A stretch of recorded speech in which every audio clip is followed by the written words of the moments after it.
Hello everyone, I'm Chris Chadwick, Vice President of Healthcare Services here at MAC. I'm your host for another interesting episode in MAC's podcast series, MAC Behind the Trials. MAC Clinical Research is a global full-service CRO with science at its core.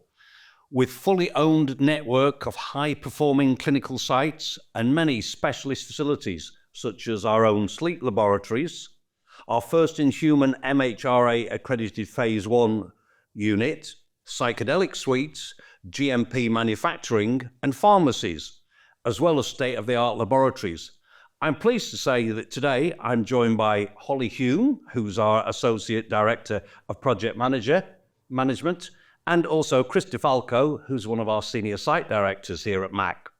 Together, we're going to explore how MAC refines its operational processes and what this delivers in terms of efficient clinical studies. So welcome, both of you. Thank you. So I just wanted to start off, the first question I've got, I want to point in your direction if I possibly can, Hollie. So I just wanted to, if you can start telling us a little bit about yourself and your role that you play and indeed your team within MAC. And also, I'll ask the same of you afterwards, Chris. So Hollie. Yeah, of course. So thank you for having me. So my role in the team, I've been here at MAC for 10 years now. So I finished my master's that was mainly in psychological research, but I joined MAC to kind of get more involved in clinical trials and just kind of fell in love with it there, and then went into joining the project management team. And so the project management team at MAC, we have a dedicated team for each study. So each study will have a project manager, a project coordinator, who work with all the departments, and right from study startup through to submissions and approvals, through to conduct and closeout. That project manager stays the same, and they work across all of our departments with all of our functions to ensure that the project's delivered successfully, smoothly, and then in line with budgets and regulations as well. No, that's fantastic. Chris, a little bit about yourself and your role. Yeah, so I manage the Yorkshire sites, the late phase sites, based in Leeds and Barnsley. So we have teams of dedicated research professionals that include physicians, clinical trials assistants, study coordinators, and obviously administrative staff as well. And our job is to conduct clinical trials rigorously for our sponsors. I've been at MAC now for a year, but prior to that, I spent 10 years working in a large Phase 1 clinical research unit. So whilst our sites are predominantly late phase, they are actually Phase 1 enabled. So it's great to make that move into a much more a vibrant business. So yeah. No, fantastic. That's super. So moving on to my first question I have, I just want to talk about some common challenges sponsors might face in that respect when managing clinical studies. I think one of the biggest challenges is getting the project going to start with, and a huge part of that is getting it through, the regulations, and that's something that the project management team manage at MAC with one of our preferred vendors as well. And it's something that I think some of our non-UK sponsors as well to kind of have that understanding of how UK regulations work, or even people who have worked with the UK before, but it's changed. I say recently, I think it was like 2018, the UK changed its processes in terms of clinical trials in the application process, so that the ethical submissions, which is very primarily concerned with patient safety, and in terms of our MHRA applications as well. So, and they're more focused on the actual drug itself. So what they did to try and streamline the application process is combined it. So they called it the combined ways of working. And that's something that the project management team can kind of navigate the sponsor through and kind of get them to help understanding the timelines associated with that as well. Because they are very different. regulations across the globe, but especially those UK regulations, it's kind of something the project management team really support the sponsor with, so that we're holding their hand throughout it. They understand the process, but they can leave it to Mac to manage. Even in terms of, the documents, there's different documents that go to the REC, that go to the MHRA, and that's something we can support with. And that kind of factors into the overall timelines. It's always a challenge for sponsors in trying to get that study started on time.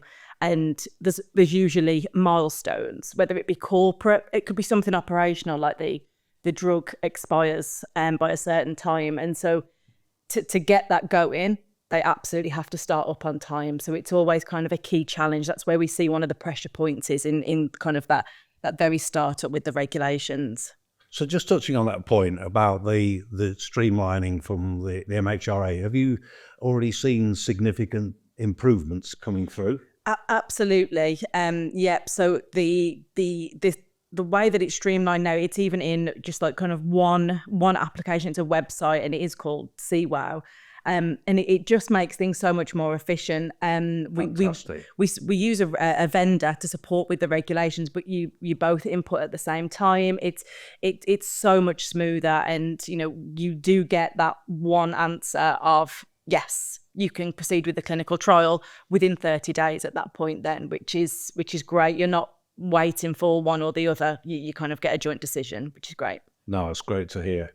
Yeah, and I suppose from a clinical operations perspective as well, it is all about timelines, but it's the recruitment.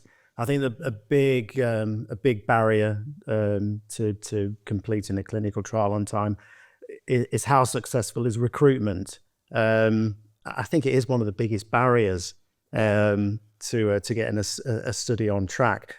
And at Mac, we've got this dedicated hub and with a vast database of patients and volunteers across early and late phase, and we have the ability, and obviously a huge database. We have the ability to be able to really hit the ground running when it comes to making sure that we start off our recruitment really well. That must be so important. Yeah, it's really important because studies go through a kind of, especially with late phase studies, which take a lot longer to complete.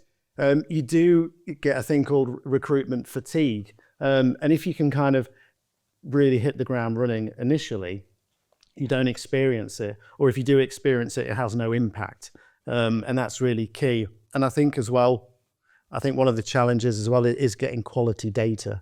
It's important to get quality data, and that's essentially that's what we provide, isn't it? That's our deliverable. So so we've got some some really great teams in quality, highly trained staff with world-class training to ensure that we're not just delivering studies on time, but we're delivering them to the highest quality. And then we talked about the MHRA, and we talk about delays. That's a huge challenge for sponsors. And of course, the MHRA delays that we experienced in 2023, that was that provided a massive challenge to sponsors and also clinical operations as well. Can we just, now that you've touched upon that point, can we just elaborate on that a little bit more so in relation to external factors like MHRA delays? Appreciating it was a one-off back in summer 2023, but literally how that impacted clinical operations and what caused those delays? Well, the delays were caused really by the COVID pandemic. Yeah.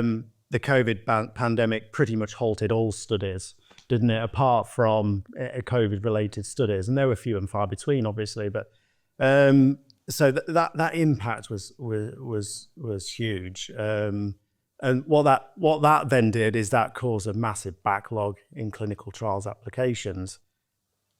Interestingly as well, though, the UK is a great place to do clinical trials.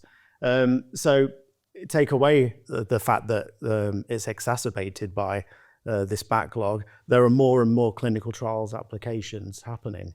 So yeah, it was unprecedented. It was a very difficult time.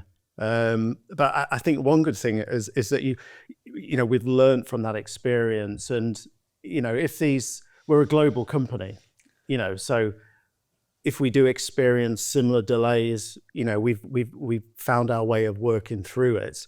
So if there was a delay, something happened with the FDA, for example, we've got experience of that. We've learned from it, and we can navigate it better. Yeah, and it's difficult to manage it because it's completely out of your control when it's when it's regulations. There's absolutely nothing we can do. And unfortunately, like as you said, Chris, the resource just wasn't there. And obviously, even just before that, we had Brexit, which didn't help, and I won't go into it else. Your next question might take us back to the old debate: did you vote to stay or leave? But yeah, just the resource of it just became problematic. So yeah, it was a difficult time. Yeah. So looking forward in that respect, in relation to Mac navigating such delays and minimising disruption in the future, just to ensure that operations are less affected. What are we doing in relation to making sure that's the case, and how we're differentiating ourselves from our competitors? So I suppose what we learned and what we did during the time was trying to be quite strategic in our planning. Some studies were still ongoing, that hadn't been impacted. So it was looking at where the resource was and going, okay, well, we'd planned to have 6 studies in this time, but actually no, we're only going to have 2. Let's put all of our efforts into those so that then when the studies are approved, we can try and condense timelines as much as we can because we'll have the resource in our clinical team. So it was very much kind of strategic planning that kind of got us through that and helped us support our sponsors still meet those milestones. And communication, we very much were communicating with our sponsors, trying to reassure them we were doing everything that we could. And then even the MHRA as a business, Mac did reach out to the MHRA, but unfortunately there was just absolutely nothing that they could have done for us. But in terms of kind of how we move forward with it, is we're always planning best and worst case scenarios. And we never plan to expect another huge delay. But the timelines for the Rec and MHRA are quite streamlined. It's 30 days, or if you do receive a non-acceptance, it's 60. So it's about having a plan A and a plan B and mitigating through that. There's many steps to get to before you get to that end goal of approvals. So if we are seeing that there's delays even in the first steps, we have to start taking precautions and go, okay, we need to look at our timelines and see how we can work with that. So really it's made the team a lot more proactive in that respect than from what you're saying. Yes, trauma. Yeah, indeed. Yeah, and I think as well, the delays, we know why the delays were caused, but we couldn't anticipate just how big those delays were. So we talked earlier about the impact, and there was quite a long period of time where there weren't studies coming in. But as Hollie pointed out, we were able to continue working on studies so that patients could continue their treatment, so that sponsors could get their data. But I think it's important to say we're a multi-site business. Yep. With a very flexible workforce, with a strong framework, and we were able to, as you said, to make these strategic decisions. We were able to look at what can we prioritize. Let's work on the studies that we know are awarded. Let's ensure that we can really hit the ground running as soon as those approvals come in, like recruitment, like ensuring that we're operationally ready to go. So it was being able to reallocate our resources and prioritize and work on what really needs to be done, so that really it had as little impact as possible. Yeah. And that extra time was actually beneficial when you've got complex studies and you're trying to set up and deliver and meet milestones. That there's a lot of work that goes into setting those studies up. So actually having a little bit more time was helpful, and that helps with, like what you mentioned, with the quality of the data, because ultimately that's what we're delivering at the end. And having that time and that focus, actually it was beneficial to the studies. It didn't kind of have any impact to those as such, just essentially the end timelines. Yeah. That's super. And it sounds like, from both your perspectives, very flexible teams Yeah. help tremendously as well. Absolutely. Yeah. No, thank you very much for that. So my next question has to be, what kind of ripple effects did these delays have on sponsors and patients, who obviously depend on timely clinical trial progress? So with the sponsor, it did have an overall impact on timelines. It was unavoidable. But when we talk about strategic decisions, what we were able to do was really reduce that impact so that it didn't. And ultimately, it had a lot of impact on just the trust in clinical trials in the UK. A lot of sponsors would have looked at the UK and gone, well, we don't want to apply for a study to the MHRA if this is the delays, but it's a regulatory body. It could happen to, like, the FDA, as you said. It can happen to any of them. It was a global phenomenon, really, wasn't it? Exactly. So whilst there was an impact on sponsors, we did try to minimise that as absolutely much as we possibly could. Yeah. Absolutely. I mean, the project management group were in constant communication with sponsors as well, and guiding them through and providing regular updates.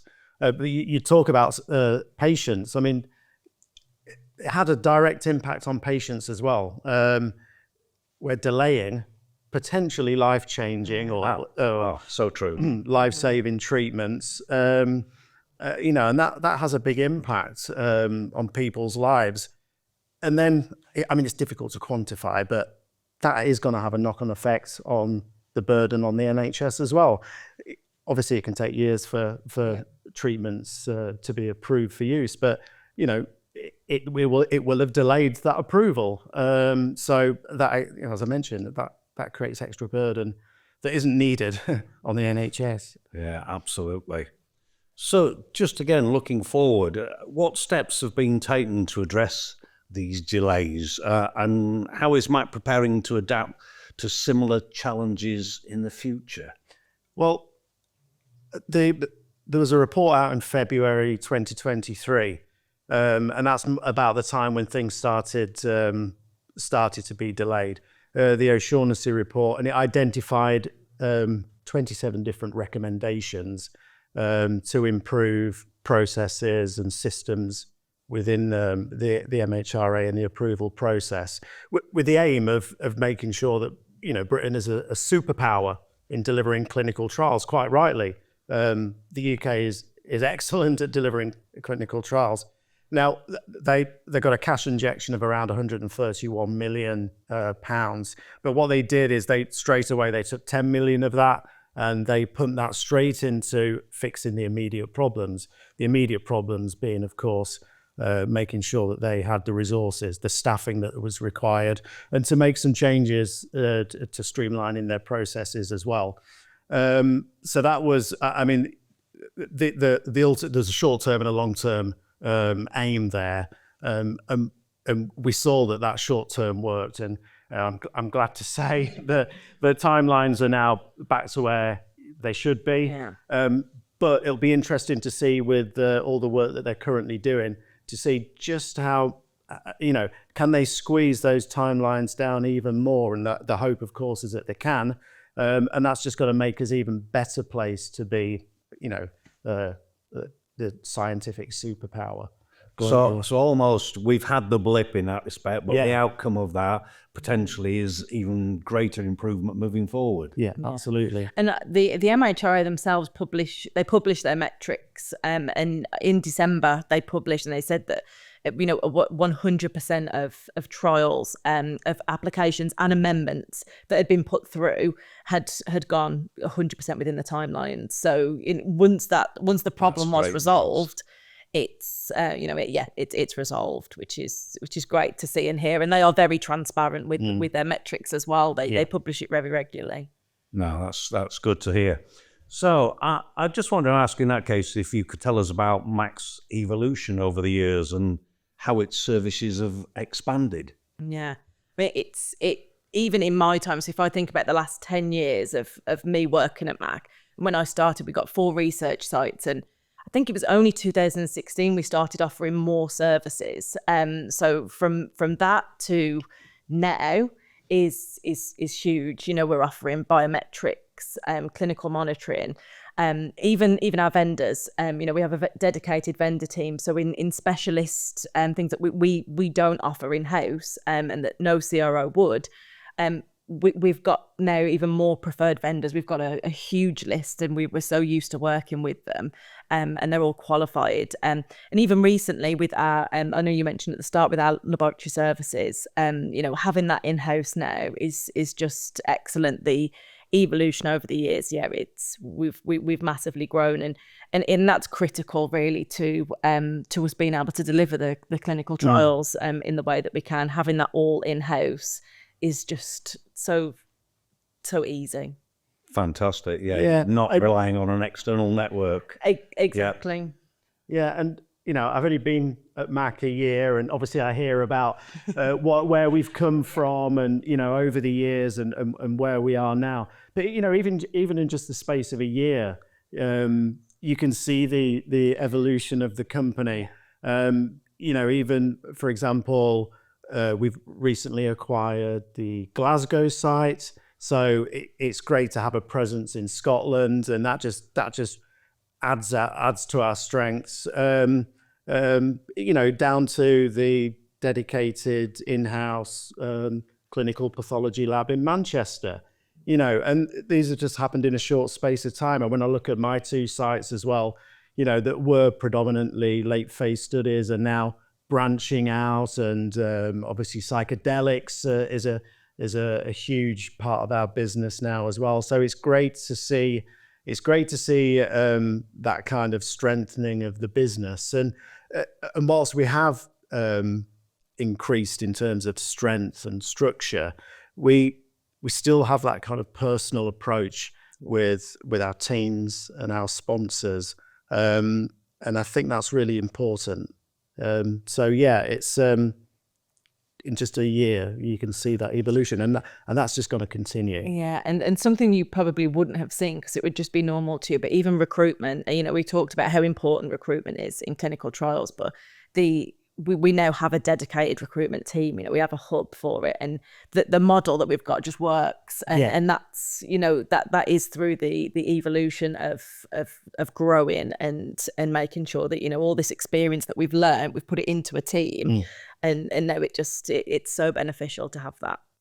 And I'm sure that team will be really appreciative because we've got them here for a podcast at some point. Yeah. No doubt they'll want to reflect exactly what you're saying. So, well, at least I hope so. So, I just want to ask that now that Mac is a global full-service CRO with the ability to contract with any sites worldwide, I know we talked about ours here in the UK. I just want to see, how does this side of the SMO business in that respect work alongside the CRO side of our business, and indeed what advantage does this model bring to our clients? I think us becoming a CRO from an SMO, I think what that does is it's kind of at the core of it is the patient and participant focused. You know, so yes, okay, we have our sites, but we've developed all of our processes from that site management organization. So even as we've grown into a CRO, we're still very much patient participant focused.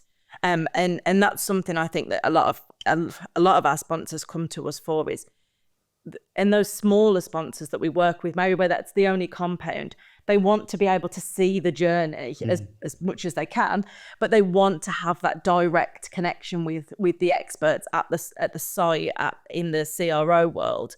In all the functions, they want to be able to access that, and so really maintaining the personalised care that we've always offered. Yeah, and so even non-Mac sites, our project management team understand how a site will operationally work. So you know, we just continue to deliver that, you know, throughout now going into that CRO.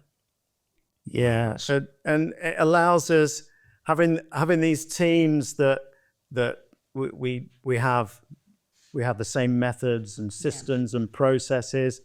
It allows us to collaborate seamlessly. Yeah. And what that does is that creates efficiencies. Yeah. So we're more efficient as a business, which is great for us. It means that we can run more studies. And that's great for sponsors because that we have the capacity to do that. But I guess most importantly for sponsors is that, it means we deliver studies on time because we have that efficiency. So yeah, it really it does make a difference. It makes a huge difference, and it makes things smoother and easier, doesn't it? Yeah, no, absolutely. Without a doubt, anything ultimately that makes it better from a sponsor's perspective to have that relationship with our organisation, then that's a great position to actually be in that respect. Yeah. Yeah, so that's really important. So I just want to say thank you to both of you for sparing your time today. So I really appreciate your feedback, Hollie and Chris, literally from a grassroots perspective in that respect, particularly given your experience in clinical research. And from our perspective, just to make sure that everyone subscribes to our channel to stay updated on future episodes that we have in our podcast series. And the fact that we don't want you to forget to use LinkedIn to get even more insights. Thank you. Thank you.